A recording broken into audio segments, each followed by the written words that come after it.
একদিকে হত্যাকাণ্ড, একদিকে ছাত্র জনতার গণ অভ্যুত্থানের মুখে গত ৫ আগস্ট বাংলাদেশের সাবেক প্রধানমন্ত্রী শেখ হাসিনা পদত্যাগ করে ভারতে চলে যান। এরপর থেকে তার অবস্থান নিয়ে জল্পনা কল্পনা শুরু হয়। তবে ভারত সরকার এখন পর্যন্ত আনুষ্ঠানিকভাবে তার অবস্থান সম্পর্কে স্পষ্ট করে কিছু জানায়নি।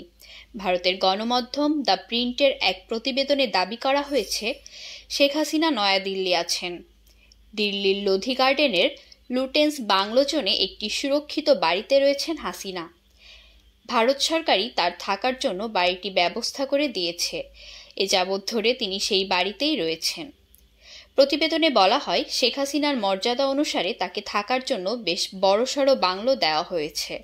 সাধারণত এ ধরনের বাংলোতে ভারতের মন্ত্রী, পার্লামেন্ট সদস্য ও শীর্ষ কর্মকর্তারা থাকেন। তবে শেখ হাসিনার গোপনীয়তা ও নিরাপত্তার কথা ভেবে দ্য প্রিন্ট ওই বাংলোর প্রকৃত ঠিকানা বা সড়ক নম্বর প্রকাশ করে নাই। নিরাপত্তার খাতিরে যথার্থ প্রোটোকল সঙ্গে নিয়ে শেখ হাসিনা মাঝে মধ্যে লোধি গার্ডেনে হাঁটতে বের হন। শেখ হাসিনার জন্য কঠোর নিরাপত্তা ব্যবস্থাও রাখা হয়েছে। পোশাকে ২৪ ঘন্টা তার চারপাশে নিরাপত্তারক্ষীরা থাকেন। বিশিষ্ট ব্যক্তি হিসাবে তিনি এই পর্যায়ে নিরাপত্তা পাচ্ছেন। সূত্র আরও জানায়, তিনি এই বাড়িতে বসবাস করছেন।